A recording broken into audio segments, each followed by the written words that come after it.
Graças e paz, amados irmãos. Hoje nós vamos meditar a respeito do 5º mandamento, que diz: honra teu pai e tua mãe, a fim de que tenhas vida longa na terra que o Senhor teu Deus te dá. Esse é um mandamento que é muito menosprezado, por muitos de nós, mas ele está numa lista de mandamentos que são reconhecidamente importantes para o cristão. Como o não matarás, todos reconhecem que esse mandamento é extremamente importante e atual, mas quando a gente fala de honra a pai e mãe, acontece que alguns cristãos acabam menosprezando esse mandamento, e isso é algo muito errado. Para aqueles irmãos que estavam ouvindo na época, o que significava esse a fim de que tenhas vida longa na terra que o Senhor teu Deus te dá? Isso tinha muito relação com a terra prometida, com a terra que Deus daria àquele povo que estava em peregrinação no deserto. Aquele povo estava peregrinando no deserto, durante 40 anos peregrinou, E Deus dá esses mandamentos ao povo, a fim de que eles tenham uma vida longa, mas não só longa, mas boa naquela terra.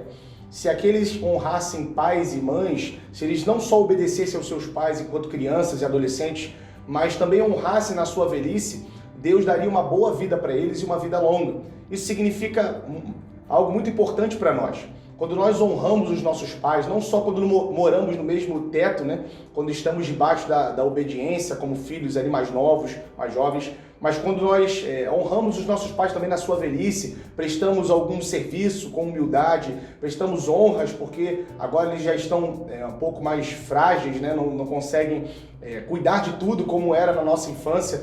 Isso também agrada ao Senhor, isso também faz parte desse mandamento aqui de honra a pai e mãe. E Deus está prometendo àquele povo que ele vai honrar o povo que honrar os seus pais. Isso existe um princípio muito grande nessa antiga aliança aqui, há uma vida boa e uma vida longa na terra prometida. Mas para nós isso também tem uma aplicação, porque honrar não significa, como nós dissemos, só obediência, mas significa amor e fidelidade às autoridades que o próprio Deus instituiu sobre nós. Nós, enquanto adolescentes, enquanto jovens, enquanto crianças, nós temos que obedecer aos nossos pais porque eles são a autoridade de Deus constituída no nosso lar. Mas também depois da nossa infância, nós também devemos prestar honras aos nossos pais, porque isso agrada ao Senhor e porque isso é digno, isso é justo. É justo que nós respeitemos aqueles que cuidaram de nós durante toda a nossa vida, nos momentos que nós ainda não tínhamos independência sobre nós mesmos, no sentido da vida prático, e fomos cuidados por aqueles que nos amaram primeiro. Isso não está restrito só à antiga aliança também. Lá em Efésios capítulo 6, antes no capítulo 5, Paulo vai falar sobre a importância do cristão se encher do Espírito, falando entre eles mesmos ali com salmo na igreja, cantando, louvando ao Senhor, isso edificaria a igreja.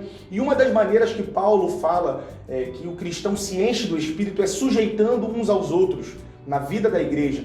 E quando ele vai explicar o que significa se sujeitar uns aos outros, no capítulo 6, ele começa dizendo que os filhos devem honrar os seus pais, devem obedecer aos seus pais, porque isso agrada ao Senhor. Isso é um mandamento de Deus para nós, não só na antiga, mas também na nova aliança. E nós temos que lembrar também que nós fomos salvos pela obediência de um filho ao seu pai. Jesus veio como um filho obediente, morreu em nosso lugar, ressuscitou ao 3º dia, tudo isso para honrar o seu pai. Claro que por amor a nós também, mas isso em honra e obediência ao seu Pai que está nos céus. Jesus foi revelado a nós como um Filho eterno. E nós, como filhos de Deus, devemos prestar obediência e honras a Ele também, acima de tudo.